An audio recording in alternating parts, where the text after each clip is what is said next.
Ndagusuje cyane ndakwifuriza gukomeza kumererwa neza. Reka uyu munsi tugere kuri date. Mwasohokanye na sheri wawe hanyuma mugejeje hagati mutangira gushwana mupfuye utuntu tw'ubusabusa.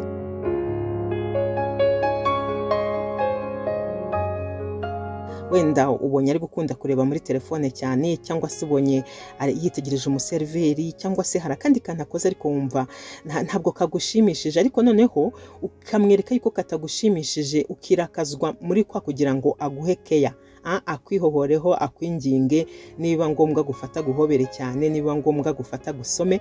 Hanyuma ibyo ngibyo wowe wari utegereje yuko ari byo biri bukurikireho ntibibe, ukabona ahubwo nawe abigize big deal.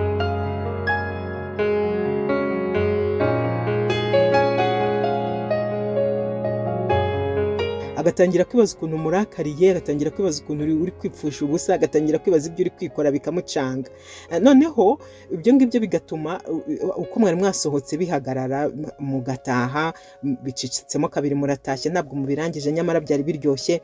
Ugeze mu rugo utangira gusubiza ubwenge ku gihe, wibaza ukuntu muciyemo kabiri ibyo mwari mwagiyemo n'ukuntu byari biryoshye, ukuntu byari kuba amateka atazibagirana, none mukaba muyashoje nabi, bityo mukaba muri kure mu meza, hanyuma ugatangira no kwibaza ukuntu ahantu byatangiriye bitari ngombwa ko ubutaha utazongera no kubikora. Ukavuga uti rwose ibi ngibi ntabwo nzongera kubisubira, mu mutima ukarahira ko utazongera kwipfusha ubusa.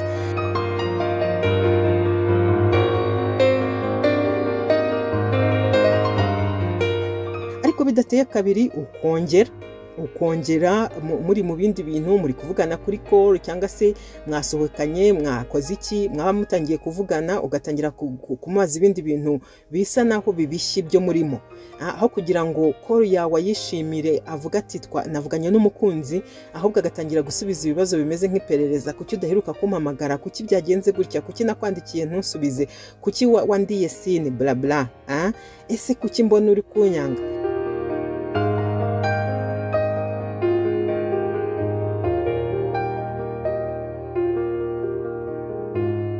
Ibyo ngibyo byose ni ibintu umuhungu aho kugira ngo abibone nko gusabwa keya ngo atangira yiguhe, ahubwo hari igihe abibona nk'umuntu utangiye kumutesha umutwe.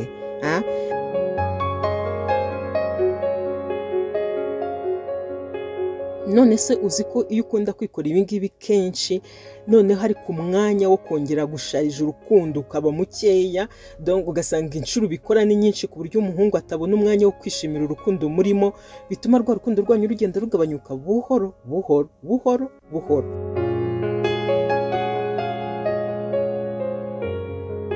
Ni nko gufata amazi ukayacurika, hanyuma akaba adapfundikiye neza, agatonyanga kakajya gatakara, uko gatakara niko ya mazi azagira agashiramo, niko n'urwo rukundo rero ruba rumeze. Ushobora gutuma ruyoyoka. Take things easy, bifate kwikomeza wibigira byacitse, wishaka gusaba keya ya buri kanya, kubera yuko abahungu bo iyo ushaka kubasaba keya ubikoresheje kwipfusha nabi cyangwa se kwigira nabi, akenshi babibona nk'umuntu uri kumutesha umutwe, ntago ahita asoma icyo ushaka kumubwira, sibyo?